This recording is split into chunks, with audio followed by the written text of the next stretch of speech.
Halo Sobat Donghua, udah pada nongkrongin Cafe Donghua ya? Oke lah, tanpa menunggu lama kita lanjut ke episode berikutnya. Di episode sebelumnya, pertarungan brutal Xiaoyan melawan iblis enam lengan yang dikendalikan Simo mencapai puncaknya. Meski mengeluarkan jurus pamungkas dan hampir membunuhnya, Xiaoyan menghentikan serangan terakhir demi menyelamatkan dua sahabatnya yang ditelan iblis itu. Saat keduanya kembali bertarung tanpa akhir, tiba-tiba kekuatan misterius dari langit turun, mencairkan tubuh iblis itu dan membuka harapan untuk menyelamatkan mereka. Tidak mungkin. Suara Simo terdengar penuh keterkejutan. Pada detik itu juga, dia menyadari ada sesuatu yang sangat tidak beres. Topeng hitam yang menempel di wajah makhluk iblis tiba-tiba berubah menjadi asap gelap dan menghilang begitu saja. Itu adalah Simo yang meninggalkan tubuh iblis tersebut. Xiaoyan mengerut kening. Simo, betapa kuatnya dia.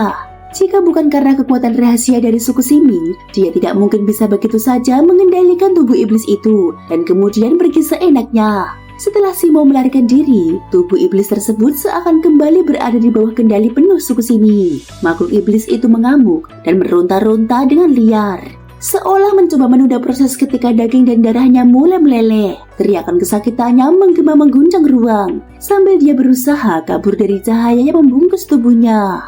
Namun Xiaoyan tidak lagi memandang iblis tersebut. Pandangannya beralih pada pusat pusaran besar yang berputar jauh di depan. Di sana, sebuah cahaya putih muncul, dan dari baliknya terlihat sosok seseorang berjalan perlahan mendekat. Seorang wanita. Ye Beijing langsung berdiri dari tempatnya. Ekspresinya berubah tegang. Seluruh minatnya untuk minum hilang seketika. Sebagai sesama wanita, dia sangat peka. Dan jelas dia bisa merasakan bahwa kedatangan wanita itu tidak membawa niat baik. Dan lebih buruk lagi, wanita itu datang karena Xiaoyan.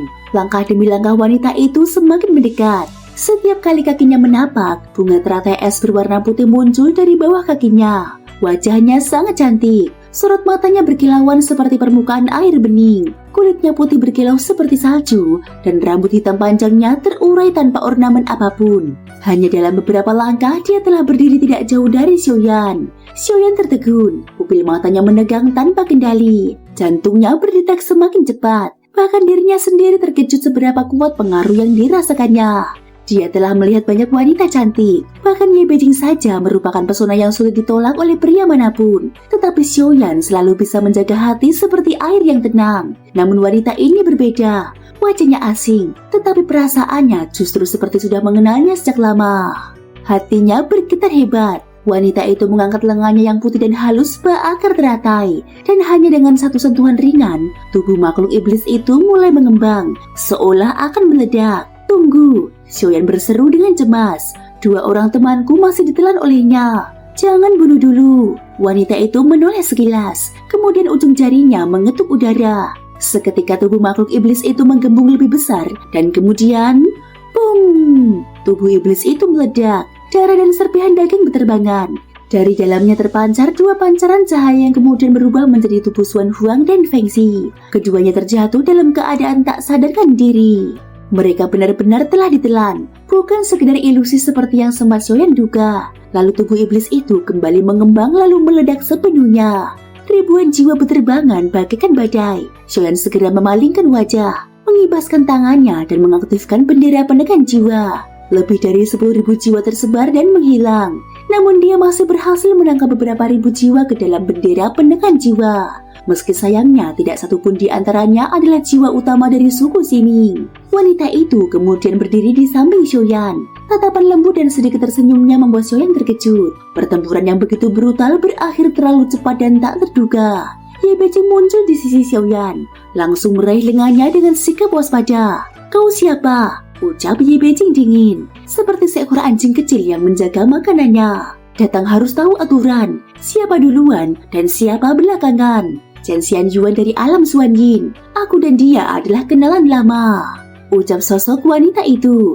Nama Chen Xianyuan terdengar di benak Xiaoyan seperti petir menyambar. Seluruh tubuhnya menegang, matanya bergetar tajam. Dia tahu nama itu, nama seorang wanita yang disebut sebagai sang kaisar wanita, penguasa di dunia kecil Xuanyin. Namun Ye Beijing menatap ragu. Kau benar-benar dia. Rasanya aura yang kau lepaskan aneh. Xiaoyan sama sekali tidak berkedip. Matanya terfokus penuh pada Chen Xianyuan. Ye Beijing mengibaskan tangannya di depan wajah Xiaoyan. Jangan tertipu, dia ada masalah. Dengarkan aku. Namun Xiaoyan tidak bergerak sedikit pun. Jantungnya seakan ditarik keluar dari tubuhnya. Hai, sudah lama tidak bertemu. Xiaoyan, Chen Xianyuan tersenyum tipis. Indah seperti bulan sabit. Xiaoyan perlahan mengulurkan tangannya. Sudah lama. Chen Xianyuan, Ye Beijing berdiri di tengah-tengah mereka. Dia panik, tapi Xiaoyan menepisnya begitu saja. Setelah reinkarnasi, kau tidak mengingatku? Tanya Chen Xianyuan dengan raut kecewa. Aku tidak mewarisi ingatan Suzang, jadi aku tidak mengingat. Tapi melihatmu, entah kenapa aku merasa sangat bahagia. Ye Beijing berteriak. Dia bukan Chen Xianyuan, dia menipumu. Xiaoyan, sadarlah. Namun mereka berdua tidak mendengarnya. Apakah kau jauh-jauh datang dari Suanyin untuk mencariku? Suara Xiaoyan lembut, begitu lembut hingga Ye Beijing merinding. Dia belum pernah mendengar suara Xiaoyan selembut itu, apalagi kepadanya. Chen Xianyuan mengangguk pelan. Dunia ini begitu luas, tapi ternyata pertemuan kita begitu cepat, seolah jaraknya tidak jauh sama sekali. Tunggu, seru Ye Beijing tiba-tiba. Kaisar wanita memiliki seekor kelinci. Kalau kau tidak punya, kau pasti palsu. Sesaat kemudian, dari lengan Chen Xianyuan muncul cahaya dingin, dan seekor kelinci putih kecil mendarat lembut di pelukannya. Ye Beijing gemetar. Sial, bahkan itu juga ada.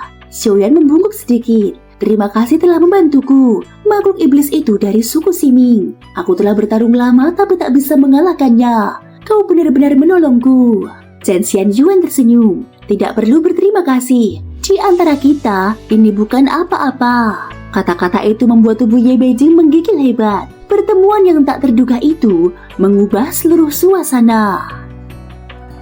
Thank you guys sudah mendengarkan ceritaku di episode kali ini sampai akhir. Ikutin terus kelanjutan episode berikutnya ya. Terima kasih buat kalian semua yang udah subscribe, like, dan komennya. Semoga hari kalian menyenangkan. Sampai jumpa dan bye-bye.